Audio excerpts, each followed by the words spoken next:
बोलिए नंदनंदन भगवान की जय। प्रिय बंधुओं, आप सबका मंगल। भगवान की कृपा प्राप्त करने के लिए अथवा तो भगवान के हो जाने के लिए यह आवश्यक नहीं है कि हम बहुत किसी बड़े कुल में जन्म लें या हम बहुत धनी मानी हों अथवा तो हम विद्वान हों।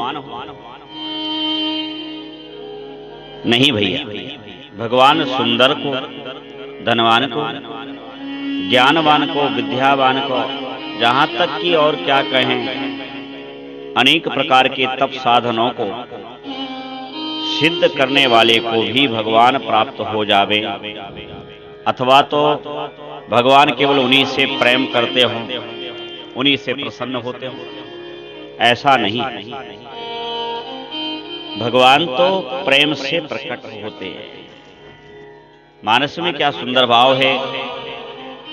हरि व्यापक सर्वत्र समाना। भगवान सब जगह तो दिखते क्यों नहीं? क्योंकि हमारे हृदय में उनके प्रति कोई प्रेम नहीं, उनके प्रति कोई नियम नहीं। अरे सीधी सी बात है, हम जिसको पुकारेंगे वो हमको पुकारेंगे। तो भगवान तो सब जगह हैं, लेकिन प्रकट कब होते हैं? या तो प्रेम से या फिर नेम से। हरि व्यापक सर्वत्र समाना, प्रेम ते प्रकट होई मैं जाना। भगवान केवल प्रेम से ही प्रकट होते हैं। अन्यत्र साधना का मार्ग बने अथवा ना बने, किंतु नेम का और प्रेम का संबंध भगवान से निश्चित रूप से उस व्यक्ति को, उस साधक को, उस जीव को, उस प्रेमी को मिला देता है। भगवान किसी प्रकार के ऐश्वर्य से, भगवान तो स्वयं ऐश्वर्यवान है, उनके पास कोई कम ऐश्वर्य है? अणिमा महिमा चैव गरिमा लघिमा तथा ईशित्वं च वसित्वं च प्राप्ति प्राकाम्य एव च। यह 8 प्रकार की सिद्धियां भगवान की दासी हैं, जिनके लिए हम मारे मारे फिरते हैं, जिसके लिए हम अनेक प्रकार के छल कपट, अनेक प्रकार के व्यापार उद्योग, अनेक प्रकार के प्रयत्न हम करते रहते हैं। किंतु वह प्रकृति तत्व इति प्रकृति लय इति च पौराणिके उच्यते इति च श्रुष्टम धीरणाम वचनम ये ना।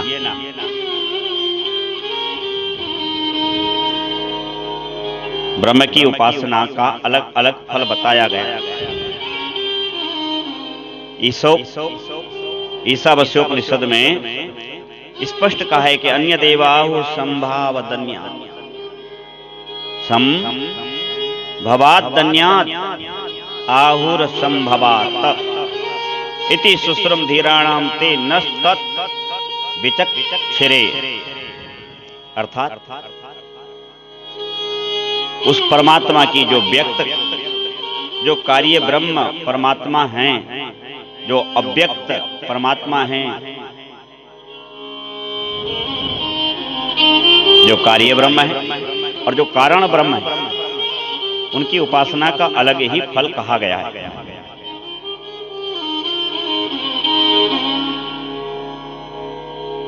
अन्य देव पृथक एव आहु फलम संभवात संभूते कार्य ब्रह्म उपासनात्। अणिमादि ऐश्वर्य लक्षणम व्याख्यातवन्तम इत्यर्थः। इस प्रकार का अर्थ ब्रह्म ज्ञानी करते हैं। किंतु भैया सत्य कहें तो परमात्मा किसी भी ब्रह्म के जितने भी समस्त सूत्र कहे गए हैं उनसे बंधे नहीं हैं।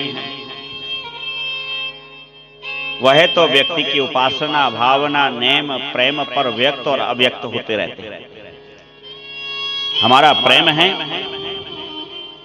तो वह परमात्मा चाहे हम किसी भी रूप में हो, किसी भी जाति में हो, किसी भी वर्ण संप्रदाय समुदाय में हो, भगवान ऊंची और नीची जातियां, ऊंचा और नीचापन देखते ही नहीं। भगवान तो बस केवल जो उनको निश्चल प्रेम से जपता है, भगवान उसके हो जाते हैं। एक बार की बात है,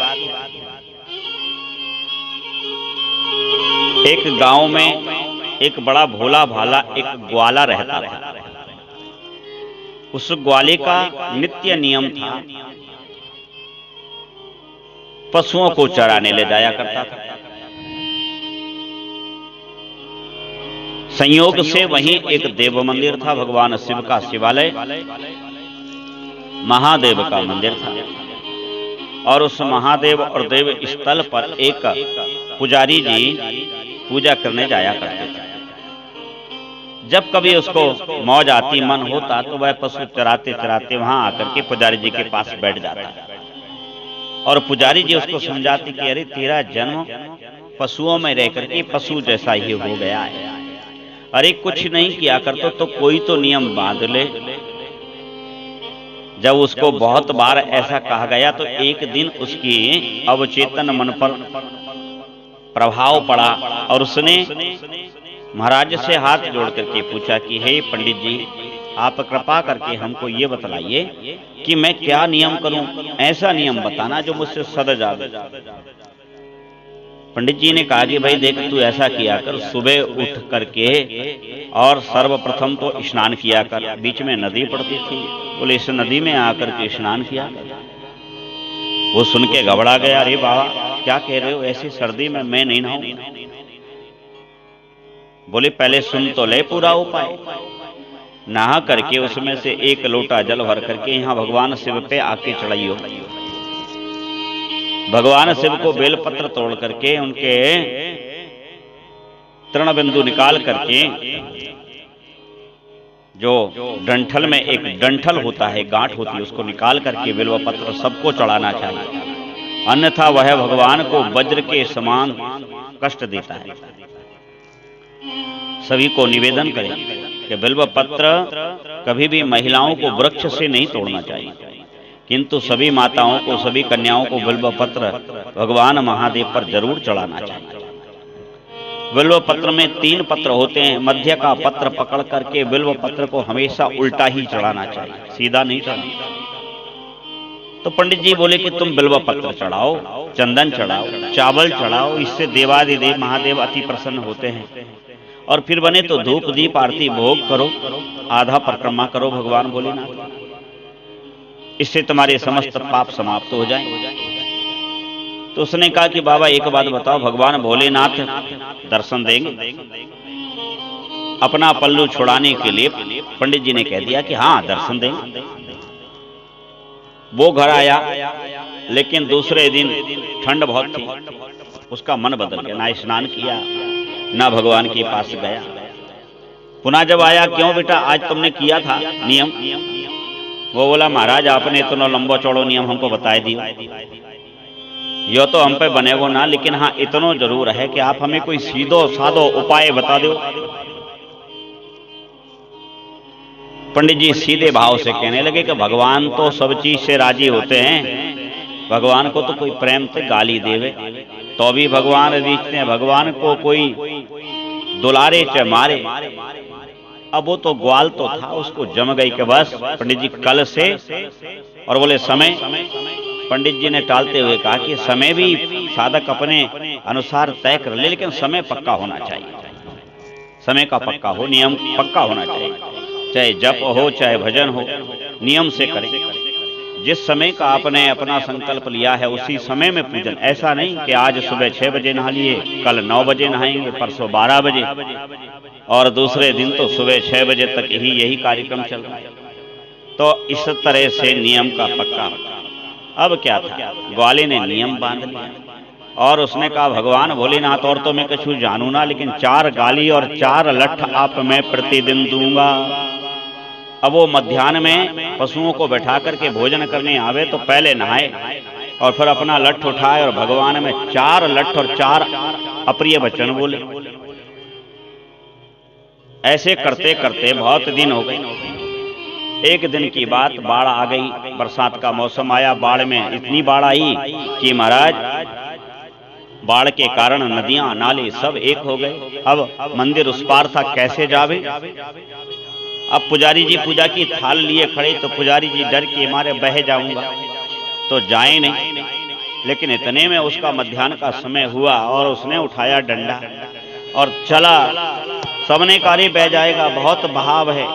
उसने किसी की नहीं सुनी, मेरा नियम चूक जाएगा, और कूद गया नदी में।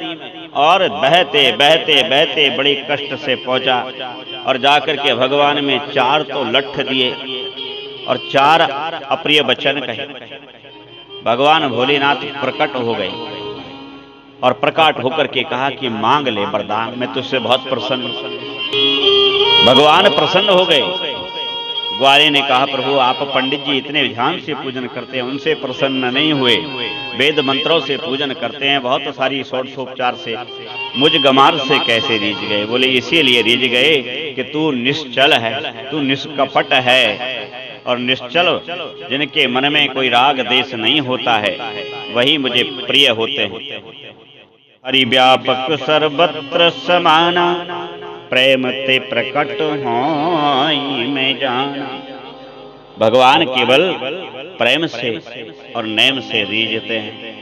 भगवान साधनों से, अनेक यज्ञ हवन से रीझते होंगे पता नहीं, किंतु यदि उसमें प्रेम ना हो तो भगवान रीझने में संशय है। किंतु निश्चय और निश्चल प्रेम और निश्चय प्रेम हो तो भगवान जरूर मिल जाते हैं। आप सबका मंगल हो। जय जय श्री राधे। श्री कृष्ण गोविंद हरे मुरारे, श्री कृष्ण गोविंद हरे मुरारे। हे नाथ नारायण वासुदेव।